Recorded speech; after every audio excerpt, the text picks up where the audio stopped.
تو دوسری بات جو اصل میں اس وقت میں نے اس کا جو ذکر کیا وہ اس لیے کیا کہ اب حالات و واقعات اتنے علم نشرح ہو گئے. وہ اقبال نے کہا تھا نا، کھول کے آنکھ میرے آئینہ افکار میں آنے والے دور کی ایک دھندلی سی تصویر دیکھ. اب وہ تصویر دھندلی نہیں رہی ہے، اب وہ تصویر پوری طرح آشکارا ہو کے سامنے آ گئی. خیر،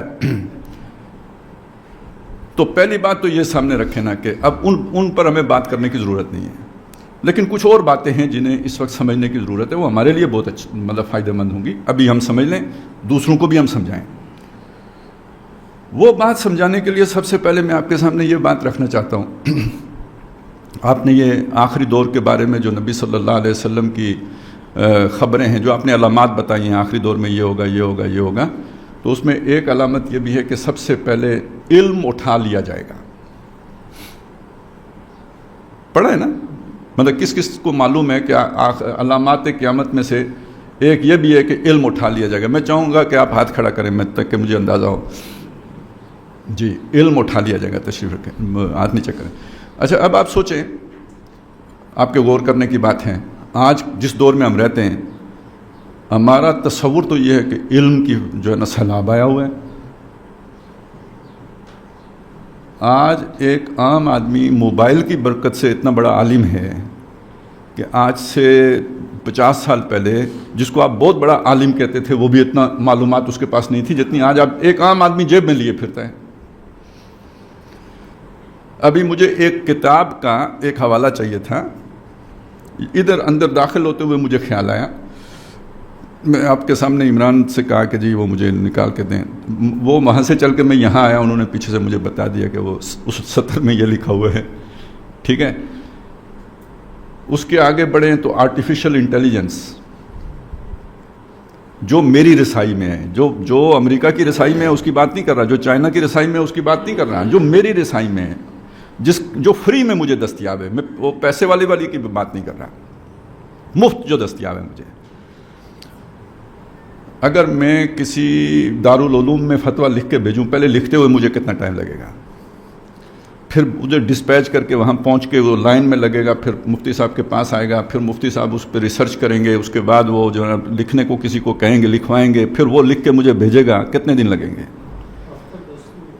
آرام سے لگیں گے. وہ بھی کوئی تھوڑا بہت آپ پیچھے سے پش کریں گے تو ہفتہ 10 دن لگیں گے. ابھی آپ اے آئی کو جو نا عام جو آپ کے پاس ہے اس کو وہ مسئلہ پوچھیں، مفتی صاحب صرف اپنے مسلک کا بتائیں گے، حنفی ہیں تو صرف حنفی بتائیں گے، حنبلی ہیں تو اہل حدیث ہیں تو سلفی بتائیں گے. آپ اے آئی سے پوچھیں وہ سب کا اکٹھا بتا دے گا، فلانے کی یہ رائے ہے، فلانے کی یہ رائے ہے، فلانے کی یہ رائے ہے، اور یہ لیں جی اب بس آپ کی مرضی ہے. اچھا، وہ مفتی صاحب سے دوبارہ کچھ مزید وضاحت چاہیں تو وہ مانگنے کے لیے بھی آپ کو بہت وقت درکار ہوگا. اس سے اسی وقت پوچھیں یہ سمجھ نہیں ہے، وہ مزید سمجھا دے گا، اور پھر آخر میں کہے گا اور کچھ. تو ہم کہتے ہیں جناب فلڈ آف انفارمیشن آج کے دور کے لیے یہ استعمال ہوتے ہیں. تو اب وہ جو کہا گیا کہ جی علم اٹھا لیا جائے گا، تو علم اٹھ گیا یا علم زیادہ آ گیا؟ جنہوں نے ہاتھ اٹھایا تھا نا وہ پھر مجھے بتائیں کہ علم اٹھ گیا ہے یا علم زیادہ آ گیا ہے. تو اس کا مطلب یہ ہے، یعنی ڈیفینیشن اس لیے کرنی پڑ رہی ہے کہ جو علم اٹھا لیا جائے گا وہ کوئی اور ہے، اور جو علم عام ہو گیا ہے یہ کوئی اور ہے. اچھا، اب اس میں جب ہم اس ڈیفینیشن پہ جائیں گے، میں آپ سے پوچھوں تو اکثریت کا جواب یہ ہوگا کہ جو عام ہو گیا ہے یہ علم الاسماء ہے، علم الدنیا ہے، علم العقل ہے، علم بالحواس ہے. اور جو اٹھا لیا جائے گا وہ علم بالوحی ہے، علم شریعت ہے، علم دین ہے. اب میں سے اکثریت کی یہی رائے ہوگی نا، یا اس سے ہٹ کر بھی کسی کی ہے؟ ہاں جی، ماشاءاللہ کا ہٹ کر والے بھی ہیں. تو وہ یہ بات ہے کہ دیکھیں دین کے بھی علم کے 2 حصے ہیں. ایک علم وہ ہے جو احکام سے متعلق ہے، وہ جو اے آئی بھی بتا دیتی ہے، ابھی میں نے آپ کو بتایا شریعت کے احکام اور ان سے متعلق جو استنباط ہے، اجتہاد ہے، ایک وہ علم ہے. اور ایک علم ہے تکوینیات کا علم، ایمانیات، آیات متشابہات. اصل میں جس علم کے اٹھا لیے جانے کی بات ہے وہ یہ علم ہے. تو ابھی جو میں نے عمران سے پوچھا تھا وہ کیا تھا ڈاکٹر صاحب کی ایک کتاب ہے اسلام اور پاکستان، آپ نے دیکھی ہوگی، اکثر نے دیکھی ہوگی.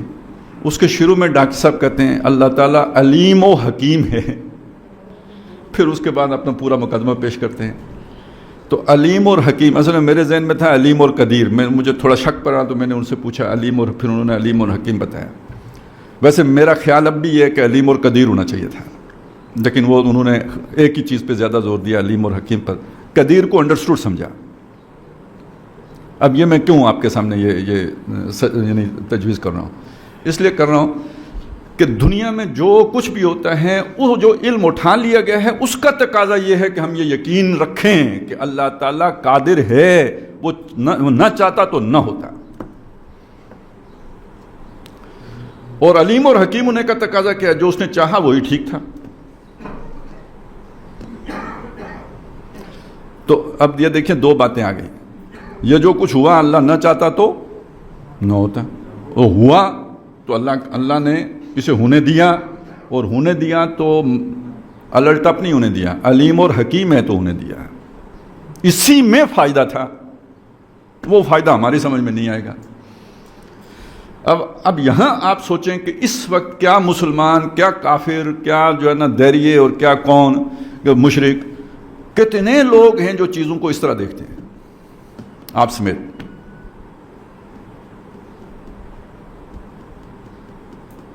اب اس کا تقاضا کیا ہے؟ اس کا تقاضا، ایک تقاضا میں آپ کے سامنے رکھتا ہوں، ابھی آپ پریشان ہو جائیں گے. 1947 میں پاکستان بنا، آج 2025 ہے ابھی، اور بنا کس لیے تھا؟ اسلام کے لیے. آج تک اسلام نہیں آیا. تو ایک تو وہ ہے نا کہ ہم روئیں پیٹیں، چیخیں چلائیں، احتجاج کریں، جو کر رہے ہیں ہم، لیکن اس علم کا تقاضا کیا ہے؟ اب بتائیں نا مجھے، اس علم کا تقاضا کیا ہے؟ اسی میں بہتری تھی. علیم اور حکیم ہے. اب دیکھیں وہ سارا مقدمہ ہی ڈاکٹر صاحب نے اس بات پر اٹھایا ہے کہ بھئی یہ جو تقسیم ہوئی ہے نا اس وجہ سے نہیں آ سکا، تو اللہ علیم اور حکیم ہے، اس نے یہ تقسیم کیوں ہونے دی؟ مطلب یہ علماء اور یہ جو ہمارے دو دائرے بن گئے نا، ایک یونیورسٹی والا اور ایک یہ مدارس والا، تو یہ دونوں متفق ہو جاتے تو یہ ہو جاتا. ان کے اختلاف کی وجہ سے نہیں ہو سکا. تو ڈاکٹر صاحب کہتے ہیں وہ علیم اور حکیم ہے. پتہ نہیں اس اختلاف کے اندر کیا علم ہے، کیا حکمت ہے. اب آپ کو سمجھ آئی بات؟ اب اگر آپ اس طرح، آپ کا یہ جو نا سوچنے والا انداز نہیں ہے، تو میں یا کوئی بھی جب اس انداز سے بات کرے گا تو اسے لازماً اختلاف پیدا ہوگا. اچھا، یہ جو علم آپ کو حاصل ہو جاتا ہے نا، اس میں ایک اور پہلو بھی ہے، وہ بھی میں چاہتا ہوں آپ کے سامنے آ جائے. اس کی اصلاح ادھر ہی کر لیں، نہیں تو گڑبڑ ہو جائے گی. میں بلکہ پہلی بات آپ کے سامنے یہ رکھوں کہ یہ والا علم جو ہے نا، یہ جو ابھی میں نے آپ کے سامنے بیان کیا، یہ مشرکین مکہ کو بھی حاصل تھا،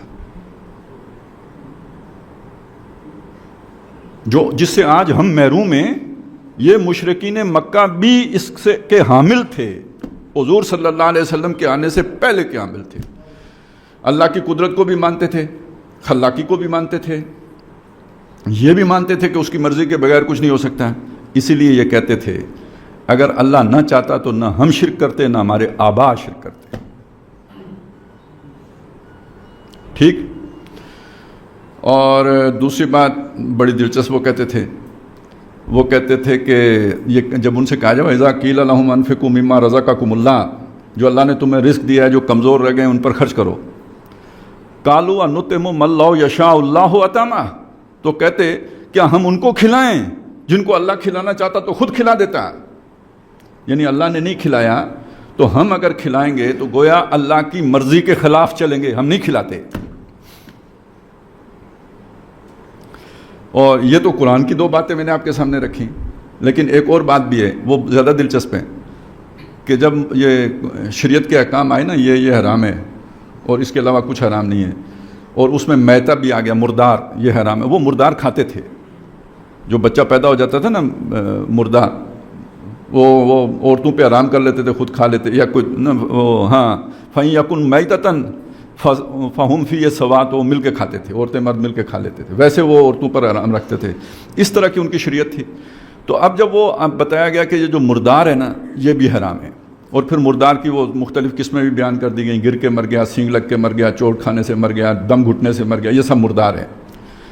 تو انہوں نے اس پہ ایک بڑی زبردست بات کی. دیکھیں لاجک, انہوں نے کہا کہ جس کو یہ اپنے ہاتھ سے ذبح کرتے ہیں, یعنی خود مارتے ہیں, کہتے ہیں یہ حلال ہے, اور جس کو اللہ مارتا ہے, ظاہر ہے جو دم گھٹ کے مر گیا کس نے مارا, جو لڑک کے مر گیا کس نے مارا, جو سینگ کھا کے مر گیا کس نے مارا, اللہ نے مارے سارے. تو کہتے ہیں جو اللہ مارے وہ کہتے ہیں حرام, جو خود مارے وہ کہتے ہیں حلال. تو اب یہ والا جو علم ہے نا, جو اٹھ گیا ہے, اس علم کے اندر یہ خطرناکی بھی ہے.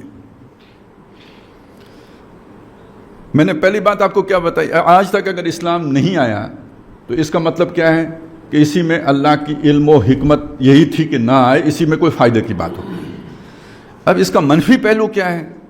منفی پہلو یہ ہے کہ جتنے لوگ بھی نہیں لے کے آئے وہ بھی خیر سے بس ٹھیک ہی کام کرتے رہے, اللہ کی مرضی پوری کرتے رہے, وہ بھی وقت کے خضر تھے.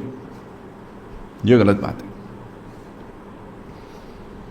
وہ ان کا جرم اپنی جگہ پہ, لیکن یہ کہ شریعت کے اعتبار سے دیکھیں گے مجرم شمار ہوں گے, لیکن اس علم کی بنیاد پر دیکھیں گے تو آپ کو یہ ماننا پڑے گا کہ یہ خیر ہی ہوا ہے, بے شک نافرمانوں کے ہاتھوں ہوا ہے. اب یہ مشکل ہو گیا مضمون یا نہیں ہو گیا؟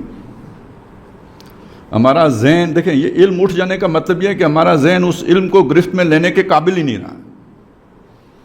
جیسے پتھر پہ بیج بوئیں تو کیسے اندر جائے گا؟ زمین مٹی میں تو جائے گا, پتھر میں تو نہیں جائے گا. اسی طرح ایک ایسی بات وہ اتنی ہمارے لیے مشکل ہو جاتی ہے کہ ہمارا ذہن اسے پکڑنے کے لیے اس کے اندر صلاحیت ہی نہیں رہتی. اب یہ وہ نازک اور لطیف مسائل ہیں جو بڑے گمبھیر ہیں, عام الجھن ہو جاتی ہے, سمجھ نہیں آتی. لیکن ایک طرف یہ مسئلہ آپ کو رکھنا پڑے گا کہ جو اللہ نے کیا اس میں خیر تھی, بہتر تھا, لیکن دوسری طرف جس نے جرم کیا وہ اپنی جگہ پہ مجرم بھی ہے. وہ کوئی نیک نہیں, وہ کوئی اللہ تعالیٰ کا جو ہے نا وہ فرما برداروں میں نہیں شمار ہو جائے گا. اس کو اگر آپ مثال سے سمجھنا چاہیں تو یوں ہے, کوئی شخص مر سکتا ہے اللہ کی مرضی کے بغیر. مارتا کون ہے؟ اللہ مارتے ہیں. لیکن آپ مجھے گولی مار دیں تو دو پہلو ہو گئے.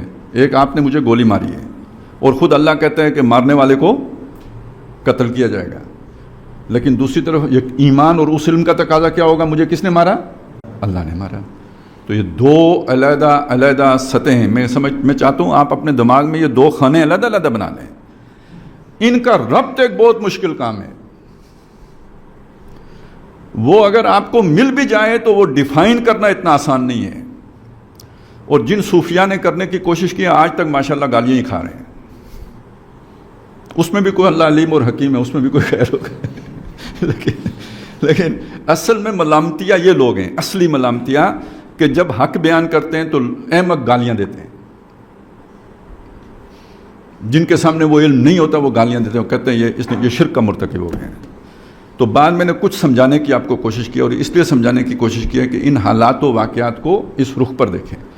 اب میں پاکستان کو بیچ سے ہٹا دیں, اللہ چاہتا محمد رسول اللہ صلی اللہ علیہ وسلم نے دین قائم کر دیا تھا نا, اس کے بعد نہ گرنے دیتا, یہودیوں کی سازشیں کامیاب نہ ہوتی, مسلمانوں میں اختلاف پیدا نہ ہوتا, عبداللہ ابن سبا ناکام ہو جاتا, وغیرہ وغیرہ وغیرہ وغیرہ آپ شمار کرتے چلے جائیں. ملوکیت نہ آتی, ملکن جبریہ نہ آتا, انگریز اتنی ترقی نہ کرتے, ہم پر حکمران نہ بنتے. تو ایک پہلو یہ ہے, اللہ چاہتا تو یہ کچھ بھی نہ ہوتا. اللہ نے ہونے دیا تو اس میں بھی کوئی خیر ہوگا. ڈھونڈیں اگر مل سکتا ہے آپ کو, نہیں مل سکتا تو بھی خیر ہے, لیکن کم از کم اتنا مانے تو صحیح نا کہ شر بھی اللہ کی طرف سے ہے, خیر بھی اللہ کی طرف سے ہے. وہ ایمان مجمل میں یہ ہم مانتے ہیں یا نہیں مانتے؟ کس کے ہاتھ میں ہے خیر اور شر؟ اللہ کے ہاتھ میں ہے. تو اس چیز کو سمجھ لیں کہ یہ اگر ہوا ہے تو اس میں اللہ کی کوئی علم, اس علم کی بنیاد پر ہوا, حکمت کی بنیاد پر ہوا, اللہ کو مجبور نہیں کیا گیا. اب آ جائیں آخری جس دور میں ہم ہیں, اس دور میں پہنچ کے اگر آپ دنیا کو دیکھیں تو آج کا مسئلہ نہیں ہے, 400 سال کا مسئلہ ہے کہ مسلمانوں کے ہاتھوں سے اقتدار, طاقت نکل کے غیروں کے ہاتھ میں چلی گئی ہے. اور مسلمان دنیا میں اگر زندہ ہیں, اسباب کی سطح کی بات کر رہا ہوں, تو ان کے سہارے پہ زندہ ہیں. ایک پاکستان کا مسئلہ ہی نہیں ہے کہ انگریزوں نے بنایا کہ کس نے بنایا, سعودی عرب کو کس نے یہ شکل دی ہے, اور مشرق وسطیٰ کا یہ نقشہ کس نے بنایا ہے؟ مسلمانوں نے بنایا ہے. اور کون کہتا ہے نقشہ تبدیل کریں گے؟ مسلمان پلان کر رہے ہیں کہ نقشہ تبدیل کریں گے مشرق وسطیٰ کا. تو تو جن کی دنیا ہے وہ کہتے ہیں کہ ہم تبدیل کریں گے نقشہ. تو اس بات کو سمجھ لیں، یہ پہلی حقیقت ہے. یہ نہ سمجھنے کے نتیجے میں ہم ہوا میں فائرنگ کرتے رہتے ہیں. مثلاً میں آپ کے سامنے رکھتا ہوں، ابھی ہم نے فتویٰ دیا ہے کہ جی فلسطین پر جہاد تمام امت مسلمہ پر فرض ہو گیا ہے. فتویٰ کیوں دیا ہے؟ یہی فتویٰ بنتا ہے اس لیے دیا ہے. دیکھیں نا کتابوں میں کیا لکھا ہوا ہے کہ ایک علاقے کے مسلمان اگر مغلوب ہو جائیں تو ان پر جہاد فرض عین سب پر فرض ہو جاتا ہے. وہ اگر کفایت کر جائیں فبیا، نہ کر سکیں تو ان کے پڑوسیوں پر بھی فرض ہو جاتا ہے، جائیں پہنچیں ان کی مدد کو. وہ کفایت کر جائیں تو بھی اچھا، نہ تو پھر ان کے پڑوسیوں پر کرتے کرتے کرتے کرتے کرتے کرتے پوری دنیا کے مسلمانوں کے اوپر فرض ہو جاتا ہے. یہی لکھا ہوا ہے نا کتابوں میں. اب اسی کی بنیاد پر فتویٰ آ گیا. زمینی حقائق کیا ہیں؟ مجھ پر فرض ہو گیا ہے، میں جا ہی نہیں سکتا. آگے ایران ہے، شام ہے، پتہ نہیں جانے بھی دیتے ہیں یا نہیں جانے دیتے. تو اب آپ سوچیں اس بات کو کہ یہ زمینی حقیقت ہے کہ مسلمان امت موجود نہیں ہے. 58 ممالک ہیں مسلمانوں کے جو قومیت کی بنیاد پر ملک بنے ہیں، اسلام کی بنیاد پر ملک نہیں ہیں. یہ زمینی حقیقت ہے. اس فتوے پہ عمل درآمد تب ہو سکتا ہے جب پہلے امت وجود میں آئے گی، تو پھر اس کے بعد اس فتوے پر عمل درآمد ہو سکے گا. نہیں تو اس پہ آپ نے فتویٰ دے دیا، اپنا فرض پورا کر دیا، عمل نہیں ہو سکتا اس پہ.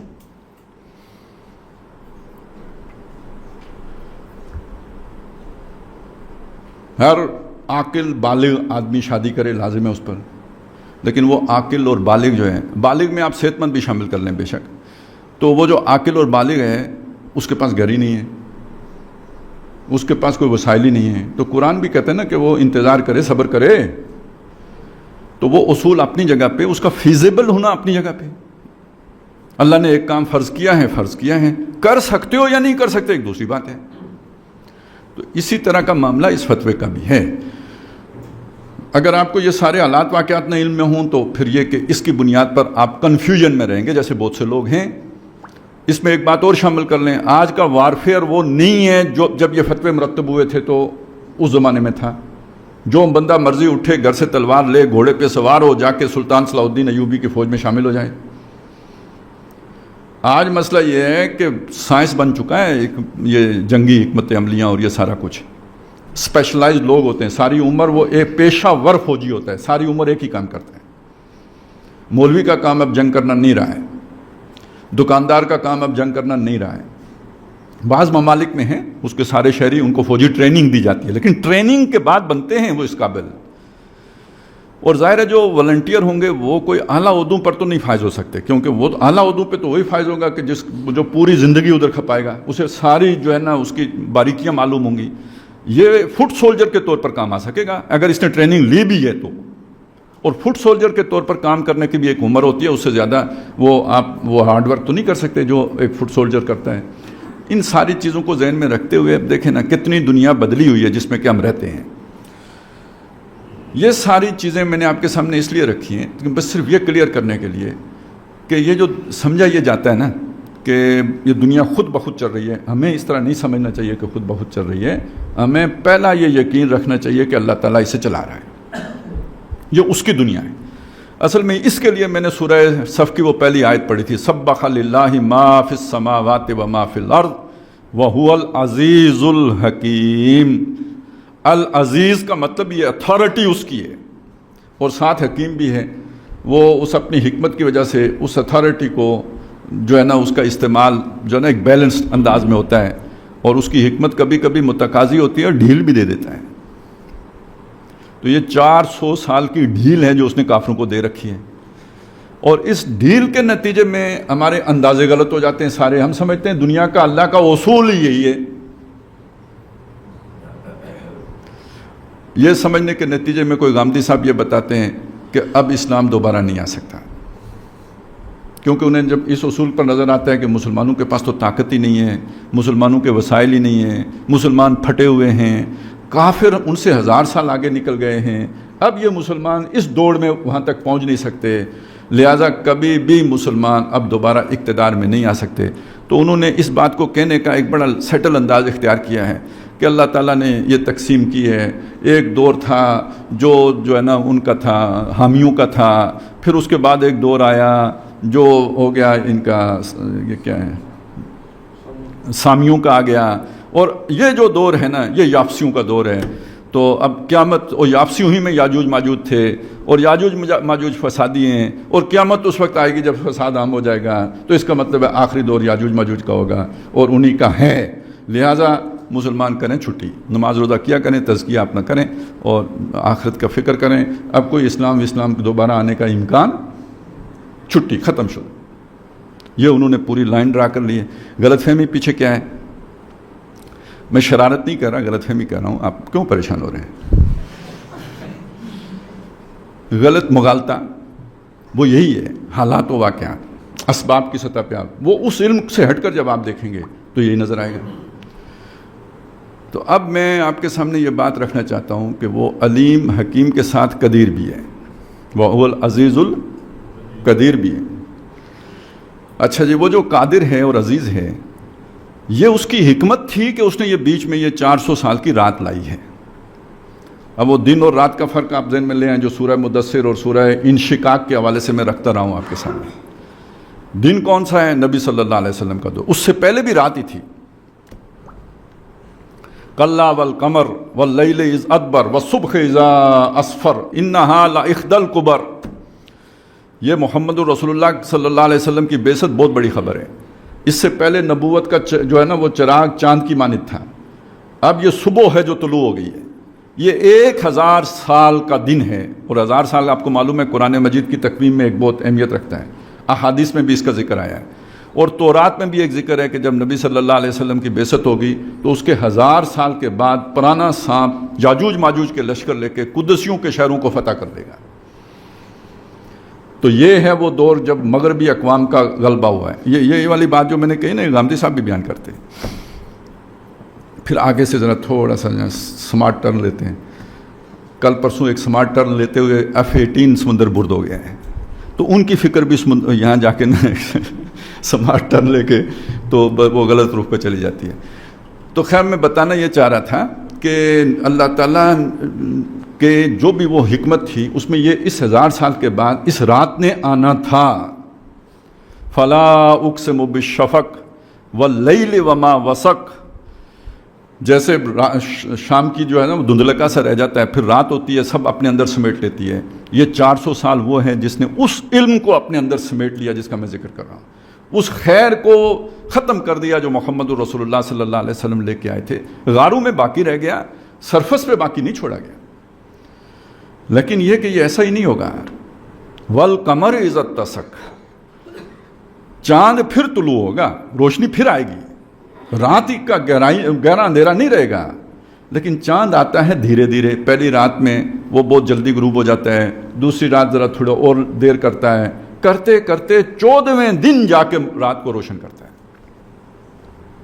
اب اس سے نتیجہ کیا نکلا؟ یہ رات آنے کے بعد جو دوبارہ دنیا میں روشنی آئے گی وہ دھیرے دھیرے آئے گی. لَتَرْكَبُنَّ طَبَقًا عَنْ طَبَقٍ. اب یہاں ایک اور غلط فہمی ہمیں ہوتی ہے کہ ہم کمپیریزن کرتے ہیں نبی صلی اللہ علیہ وسلم کے دور سے، جہاں سورج نکلا تھا وہ تو آتے ہی سب کچھ روشن کر دیتا ہے پہلے ہی دن. قرآن ہمیں یہ سمجھا رہا ہے اب جو روشنی آئے گی وہ دھیرے دھیرے آئے گی. اب فرض کریں میرا دور ہے، دیکھیں 1000 سال اگر آپ ذہن میں رکھیں تو ایک رات ایک آدمی کی زندگی کے برابر ہو گئی نا. مجھے وہ دور ملا کہ جو حلال کا تھا، یعنی پہلے دن کے چاند کا تھا، تو میں تو جتنی بھی ایفرٹ کروں گا وہ مغرب تک کی روشنی پھیلا سکتا ہوں نا، 14ویں کی چاند تو نہیں طلوع کر سکتا. تو اس کا ایک مطلب یہ ہوا نا پھر کہ جو دور مجھے ملا اس دور میں اتنی ہی روشنی ہو سکتی ہے، اس سے زیادہ نہیں ہو سکتی. لَتَرْكَبُنَّ طَبَقًا عَنْ طَبَقٍ. اب اس دور میں ایک تو ہے فرد اور ایک ہے کوئی ملک یا کوئی امت. وہ اگر جب دوبارہ اللہ تعالیٰ عروج دے گا تو بنتے بنتے بنے گی، ایک دم نہیں بن جائے گی، سٹیپ بائی سٹیپ بنے گی، دھیرے دھیرے بنے گی. اب اس کو ذرا اگر یہ والا علم آپ کو حاصل ہو تو اب آپ جلد بازی نہیں کریں گے. آپ کو سکون ہو جائے گا کہ اللہ تعالیٰ نے اگر 47 میں بنایا تھا تو کمزور تھا، آج 2025 میں آ کے ایٹمی طاقت بن گیا ہے. اور آپ کے سامنے حالات و واقعات. 47 میں آپ کی پوزیشن یہ تھی کہ آپ جو ہے نا پیپر جوڑنے کی پن بھی نہیں رکھتے تھے. آپ کی پوزیشن یہ تھی، یہ ڈاکٹر صاحب نے بات کہی ہے 50s میں جب یہ پاکستان نیٹو یا پتہ نہیں کیا تھا، سینٹو تھا شاید، اس میں شامل ہوا تھا اس زمانے میں، تو ایک اسلامی جمعیت طلباء کا وفد جا کے اس وقت کے وزیر اعظم خواجہ ناظم الدین صاحب سے جا کے ملا تھا کہ جی یہ تو ہم اپنی خود مختاری کو گروی رکھ رہے ہیں، ہمیں تو اس کا رکن نہیں بننا چاہیے۔ تو ڈاکٹر صاحب کہتے ہیں انہوں نے 2 باتیں کہیں اور ہم خاموش ہو کے اٹھ کے واپس آ گئے۔ انہوں نے یہ کہا کہ ہندوستان کو تو ہمارا وجود گوارا نہیں ہے نا، ہندوستان کو ہمارا وجود گوارا نہیں ہے نا، اور دوسری بات ہم اپنے بل پر اپنا دفاع تو نہیں کر سکتے نا،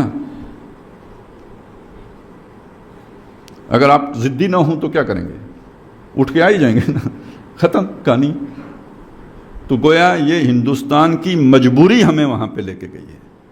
اگر ہندوستان ہمیں جینے کی موقع دے دیتا تو ہمیں جا کے انگریزوں کے نیچے بیٹھنے کی ضرورت نہیں تھی، یہ ہمیں دبا کے لے گیا ہے، یہ جینے ہی نہیں دیتا، تو مجبوری ہے کہ ہم جا کے ادھر اطاعت کریں۔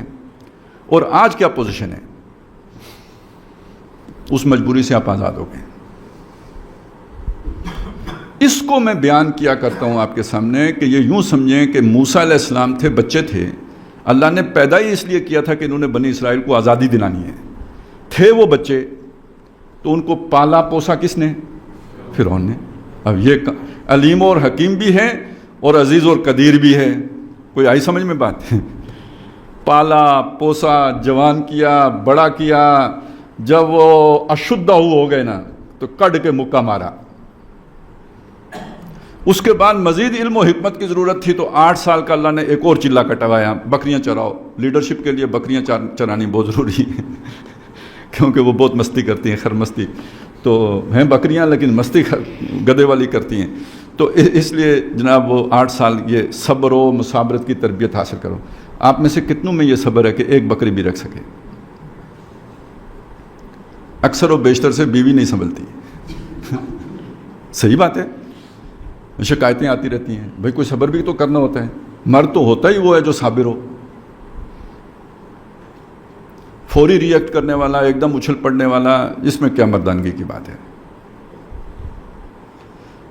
وہ فارسی والے کہتے ہیں نا بکری سنبھالنا اتنا مشکل کام ہے، غم نہ داری بز بخیر، اگر تمہیں کوئی دنیا میں غم نہیں ہے ایک بکری ہی کافی ہو جائے گی، رکھ تو لو۔ اور یہ جو آج کل یہ جو شادی بیاہ کے اکثر مسائل ہیں نا، اسی وجہ سے ہماری زندگی بدل گئی ہے۔ آپ وہ مرغیاں رکھیں، بچپن میں پالی ہوں، اپنے ڈربے میں بند کی ہوں، صبح دانہ دیا ہو، یا یہ کہ اس کے بعد آپ نے بکریاں شکریاں سنبھالی ہوں، آپ کے اندر ایک پیشن آ جاتا ہے، اس کے صبر و مصابرت آ جاتی ہے اور برداشت کی صلاحیت آ جاتی ہے، تو پھر یہ گھر کے مسئلے بھی چلانا آسان۔ مطلب کسی یونیورسٹی میں لوگ نہیں جاتے تھے، گھر چلا لیتے تھے، تو کیسے چلاتے تھے؟ کہیں تو کوئی تربیت ہوتی تھی، جانور تربیت دیتے تھے۔ یہ قابیل کو بھائی دفن کرنے کی تربیت کوے نے دی تھی نا، قابیل نے کس سے سیکھا تھا؟ کوے سے سیکھا تھا۔ تو انسان جانوروں سے بھی بہت کچھ سیکھتا ہے، اللہ ان کے ذریعے سے بھی سکھاتا ہے۔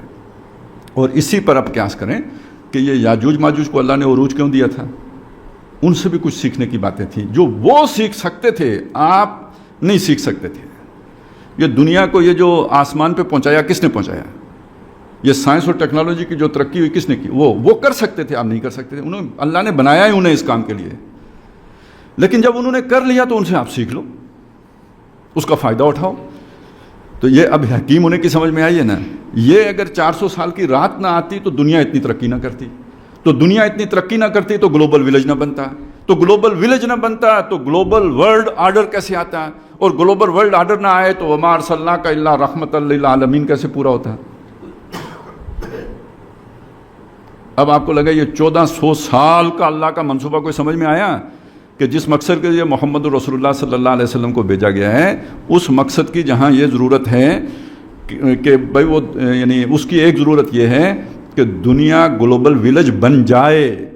جب تک وہ گلوبل ولیج نہیں بنے گا پوری دنیا پر اس آرڈر کا نفاذ ممکن نہیں ہوگا۔ تو گلوبل ولیج بنانے کے لیے جو وسائل درکار ہیں وہ پیدا کرنے میں اگر مسلمان لگ گئے تو پھر تو اللہ رسول سے جائیں گے۔ تو اس کے لیے اللہ تعالیٰ نے کچھ کوے پیدا کر دیے جنہوں نے وہ کام کر دیا۔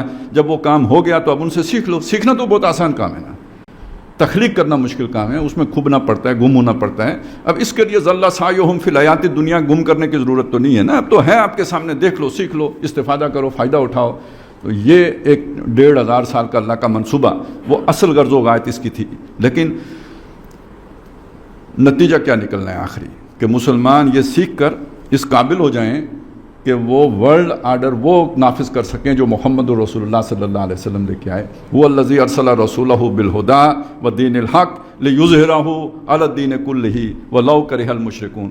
اب آپ کو یعنی یہ میں نے 2 آیتیں اس لیے پڑھی تھی, اب اس میں جمع کر لیں وہ آئے کہ وَلَقَدْ كَتَبْنَا فِي الزَّبُورِ مِن بَعْدِ الذِّكْرِ أَنَّ الْأَرْضَ يَرِثُهَا عِبَادِيَ الصَّالِحُونَ. اس زمین کا مقدر شیطان نہیں بنیں گے, یہ ہم نے پہلے سے طے کر رکھا ہے کہ اس کے وارث میرے نیکوکار بندے بنیں گے.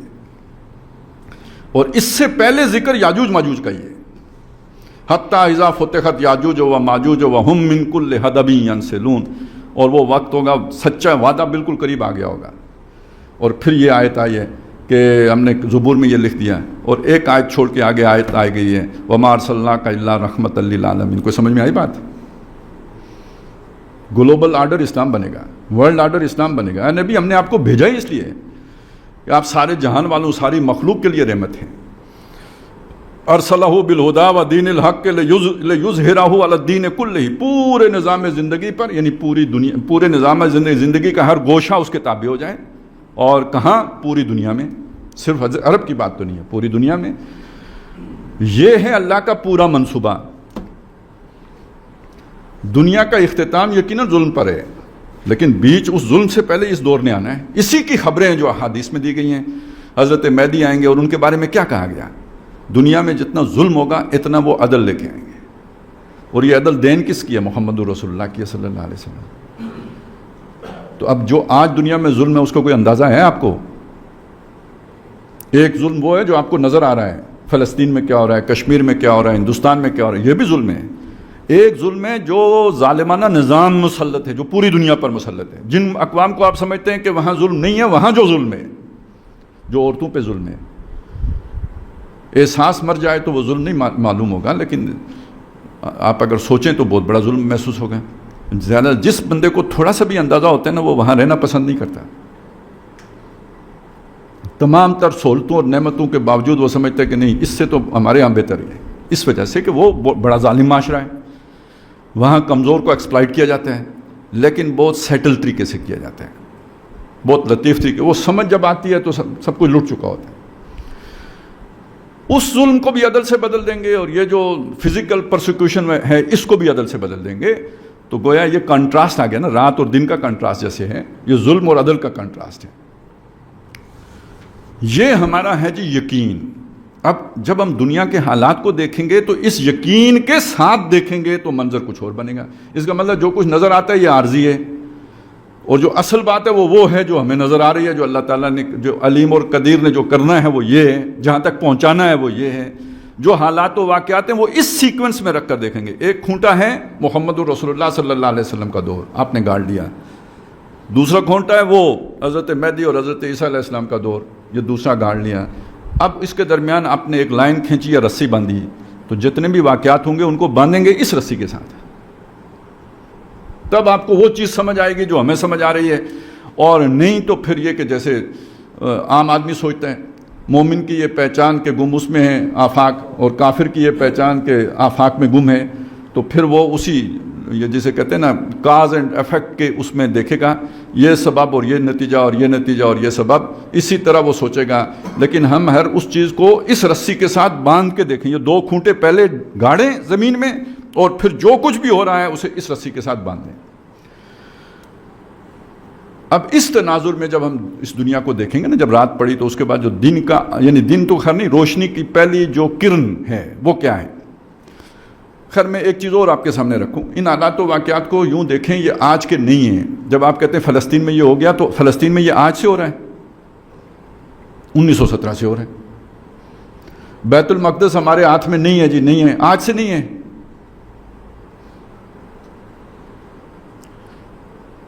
انگریزوں کے پاس کب گیا تھا, کون ذمہ دار تھا, وغیرہ وغیرہ. آپ دیکھیں نا, یہ آج کی بات نہیں ہے. تو یہ پہیہ دوبارہ ایجاد نہ کریں بھائی, لوگوں نے اس پہ غور کیا ہے یار. ہمارے ساتھ یہ مسائل کیوں ہیں؟ مولانا حالی نے ان مسائل کا رونا رویا ہے, بہت سے لوگوں نے ان کا حل پیش کیا ہے.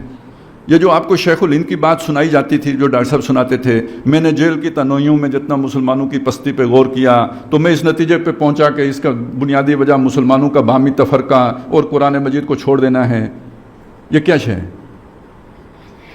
یہ کہانی ہے یا اس مسئلے کا حل ہے جو انہوں نے پیش کیا ہے؟ دوسری بات، علامہ اقبال کے وہ شعر ہم سناتے ہیں، پستی کا وہ کیا ہے جی، وہ زمانے میں معزز تھے مسلمان ہو کر اور تم خار ہوئے تارک قرآن ہو کر. وہ پچھلی جو اسلام آباد کی کانفرنس تھی اس میں میں نے مولانا الیاس رحمۃ اللہ علیہ کا وہ حوالہ دیا ہے. وہ تو مضمون ہی ہے موجودہ پستی کا واحد علاج. اب مجھے آپ یہ بتائیں آج کی اس پستی کا جو جس میں ہم ہیں، پہلی بات یہ کہ آج کی نہیں ہے، یہ 100 سال کی ہے، بلکہ 400 سال کی ہے، 100 سال کا غور و فکر ہے اس کے پیچھے. اب آپ مجھے یہ بتائیں کہ اس کا جو وجہ سبب علامہ اقبال، شیخ الہند محمود الحسن دیوبندی رحمۃ اللہ علیہ، ڈاکٹر اسرار احمد، مولانا مودودی، ابوالکلام آزاد، مولانا الیاس رحمہم اللہ علیہ، یہ سارے جو ہیں وہ انہوں نے بہتر اس کی تشخیص کی ہے یا آج کے جو دانشور ہمیں ٹکرے ہوئے ہیں وہ اس کی بہتر تشخیص کریں گے؟ نہیں، آپ سوچیں نا. اور وہ اس تشخیص کے بعد جو علاج جو سوچا گیا ہے وہ انہوں نے بہتر سوچا ہوگا یا یہ بہتر سوچ رہے ہیں؟ تو یار خدا کے لیے پہلے کم از کم اتنا تو اپنی علم، وہی پھر علم والی بات آ گئی، جذبات میں نہ آئیں، یہ دوبارہ پہیے نہ بنائیں چوتھی دفعہ. بھئی ان لوگوں کو بھی تو پڑھ لینا وہ کیا کہتے ہیں، اس کا کیا حال ہے. وہ ان سے بہت بڑے مفکر تھے. اور دوسری بات، اللہ کے منصوبے کے مطابق عمل کریں. اس دور میں اللہ نے وہ پیدا کیے جنہوں نے اس کا حل ہمارے سامنے پیش کر دیا. آج اس پائے کا کوئی بندہ آپ کو پوری امت میں نہیں ملے گا. کوئی علامہ اقبال ہو تو مجھے بتائیں، کوئی ابوالکلام ہو تو مجھے بتائیں، کوئی محمود الحسن ہو تو مجھے بتائیں علماء کے طبقے میں، کوئی محمد علی جناح ہو تو قومی قیادت میں کہیں بھی بتائیں. ایک دور میں اللہ نے پیدا کیے تو اللہ کے منصوبے میں اس دور میں وہ کام کرنا تھا تو اس طرح کی شخصیات پیدا کی. آج کوئی اور کام کرنے کی ضرورت ہے اس لیے وہ شخصیات نہیں ہیں. تو آپ ان کا کیے ہوئے کام کو تو پہلے ڈھونڈیں نا وہ کیا ہے. تو ہر اس آدمی کو کالو سلامہ کریں کہ جو ان شخصیات کو بائی پاس کرتا ہو. میں ٹھیک کر رہا ہوں؟ مانتے میری بات کو یا نہیں مانتے؟ وہ جو میں نے پوری بیک گراؤنڈ آپ کے سامنے رکھی ہے اس لیے رکھی ہے، دھوکہ مت کھائیں اور ان احمقوں کے پیچھے مت چلیں کہ جو ان اکابر سے ہٹ کر کوئی لائے عمل دے رہے ہوں، جن کی تشخیص اپنی ہو، جن کا لائے عمل اپنا ہو. اگر تو یہ مسئلہ نیا ہو تو پھر تو میں کہوں کہ ان کی رہنمائی ہمیں قبول کرنی چاہیے. مسئلہ پرانا ہے اور اگر اس پرانے مسئلے پہ پرانے لوگوں نے غور و فکر نہ کیا ہو تب بھی بات ٹھیک ہے، لیکن اگر وہ کر چکے ہوں تو اس غور و فکر کو سامنے رکھے بغیر، اس کا مطالعہ کیے بغیر، اسے سمجھے بغیر جو بندہ رہنمائی دے رہا ہو اس کی رہنمائی کیسے قبول کی جا سکتی ہے؟ اس پر فرض ہے پہلے ان پر تنقید کرے کہ ان کی رہنمائی غلط تھی اور یہ وجوہات ہیں کہ غلط تھی، اب میں یہ رہنمائی دے رہا ہوں، پھر تو بات ٹھیک ہوگی. لیکن بائی پاس کرنے کا مطلب یہ ان پر نقد بھی نہیں کر رہا، ان کی رہنمائی کو غلط بھی ثابت نہیں کر رہا اور اپنی ایک نئی رہنمائی دے رہا ہے. تو اس کا مطلب ہے یہ یا تو یہ احمق ہے یا فراڈیا ہے. بالکل میں سوچ سمجھ کے یہ بات کر رہا ہوں. یا تو ہے ہی احمق کہ جو کام ہوا ہے اس سے فائدہ نہیں اٹھا رہا، دوبارہ اس کام کو کرنے کی کوشش کر رہا، یا اسے پتہ ہے وہ کام کیا ہے اور آپ کو ڈائیورٹ کرنے کے لیے کوئی چورن بیچ رہا ہے. تو ہر دو صورتوں میں احمق ہو تب بھی بچنا چاہیے یا نہیں بچنا چاہیے، اور گھپلا پارٹی ہو تو تب بھی بچنا چاہیے. اچھا، اب اس سے ذرا تھوڑا دوسری طرف آ جائیں. وہ یہ ہے کہ اب آپ ہم یہ بات آپ سمجھ رہے ہیں کہ اللہ تعالیٰ نے پہنچانا تو اس جگہ پہ ہے کہ یہ گلوبل ولیج تو اللہ نے بنا دیا ہے، لیکن اس گلوبل ولیج میں جو آرڈر اللہ نے نافذ کرنا ہے وہ نہ امریکی ہوگا نہ چینی ہوگا، وہ حجازی ہوگا، مدنی ہوگا. مانتے ہیں آپ؟ لیکن اس وقت تو خود مسلمان بھی اس پر یقین کرنے کے لیے تیار نہیں ہیں. میں صحیح کہہ رہا ہوں یا غلط کہہ رہا ہوں؟ مطلب یہ لوگوں کو لگتا ہے کہ وہ فضول باتیں ہیں. لیکن آپ کو اس پر یقین ہے یا نہیں ہے؟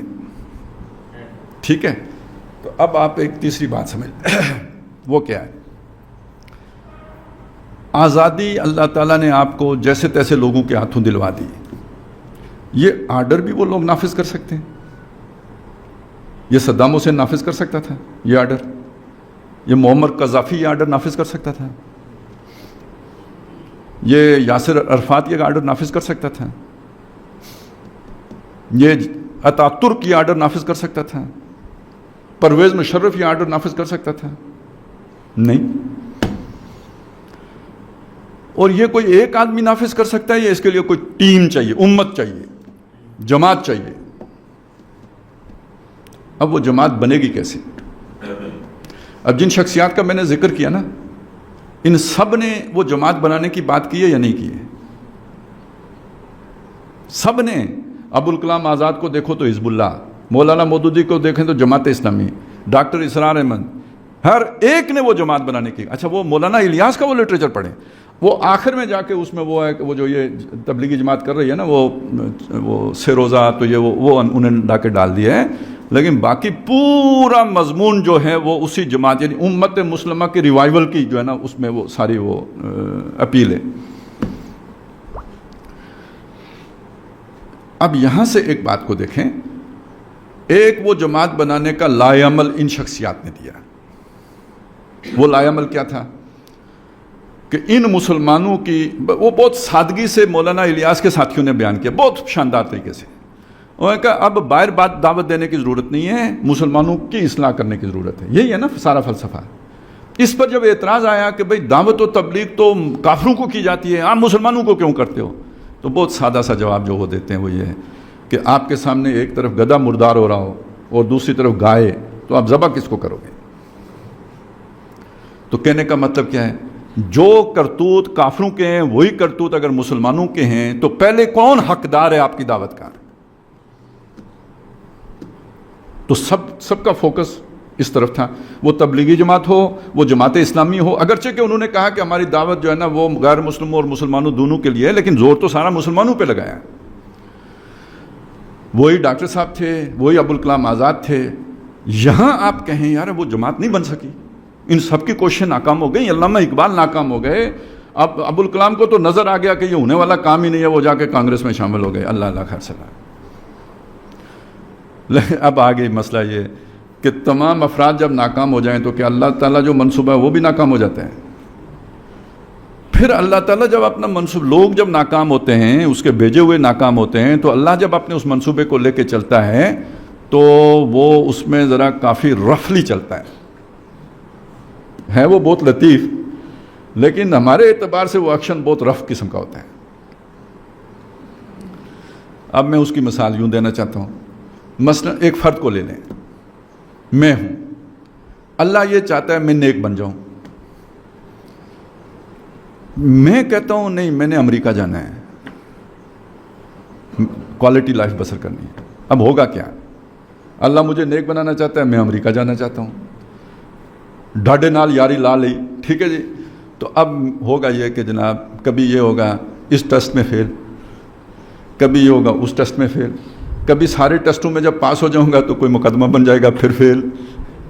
میں لاکھ جتن کروں گا اور ہر دفعہ منہ کی کھاؤں گا اور آخر میں تو کوئی میرے ساتھ پتہ نہیں لات ٹوٹے گی، کیا ہوگا، کرنا مجھے آخر میں وہی پڑے گا جو اللہ چاہ رہا ہے. ہاں جی، مانی یہ بات آپ نے یا نہیں مانی؟ میری بات میں صحیح کہہ رہا ہوں یا نہیں؟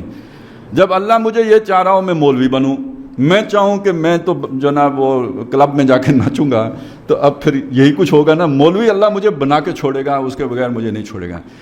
یہ جو میں نے مثال آپ کے سامنے رکھی ہے، یہ میں نے کوئی تکا نہیں مارا ہے. موسیٰ علیہ السلام کے ساتھ کیا ہوا؟ جو وہ بنے وہ بننا چاہتے تھے یا اللہ نے بنا کے چھوڑا؟ اور کیسی ٹھوکریں کھا کے بنایا نا، کتنے تکالیف سے گزرے ہیں تو پھر وہاں پہ پہنچے. قد جئت علی قدری یا موسیٰ، اے موسیٰ تو سمجھتا ہے میں ٹکریں کھا کے آیا ہوں؟ ہماری تقدیر تمہیں یہاں پہ لے کے آئی ہے. یہ بہت اہم نکتہ ہے، آپ کو سمجھ آیا نا یہ نکتہ ہے. اب اس کو لے جائیں کسی ملک کے اوپر،